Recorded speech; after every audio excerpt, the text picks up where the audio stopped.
وقتی که انسان دم آخرش می شود، بین باز 5 ملائکه نزد جان گرفتن او می آید. یکمش داخل می شود، می گوید السلام علیک یا عبدالله، ای بنده خدا، سلام و رحمت خدا بر تو. اگر بنده نمازخوان و بنده خدا ترس باشد، همت معامله از جانب این 5 ملائک پیش از جان دادن می شود. می گفت السلام علیکم ای بنده خدا، انا مؤکل به ارزاقک. اگرچه رزق رسانی تو خدا بود، لیکن من همون ملائکه بودم که او رزق به تو می آوردم می رساندم. فطلبت الارض شرقا و غربا فما وجدت من رزقک لقمتا.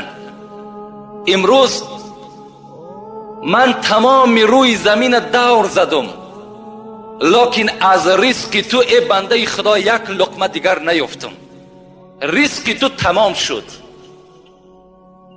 بنده از جانب رزقش امیدش کنده می شود. دویمش داخل می شود. من همتا سوال سلام می دهد. من کی هستم؟ من همان ملائکه هستم که بر نفسهای تو وابسته بودم، که نفسی تو را بیرون می بردم، درون می دراوردم. امروز هرچی که کافتم دیگر از نفسی تو دیگر نفس نیافتم. یعنی نفسهای تو هم چی شد؟ تمام شد. رزق تو تمام شد، نفس تو تمام شد. داخل می شود دیگرش، من وابسته بر نوشیدن آبهای تو بودم.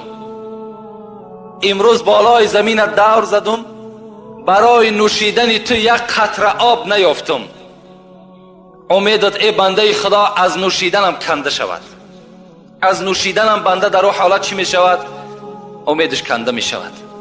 دیگرش داخل می شود، می گوید من وابسته بر قدم های تو بودم، که قدم تو را پیش می بردم پس می بردم به حکم خدای تو.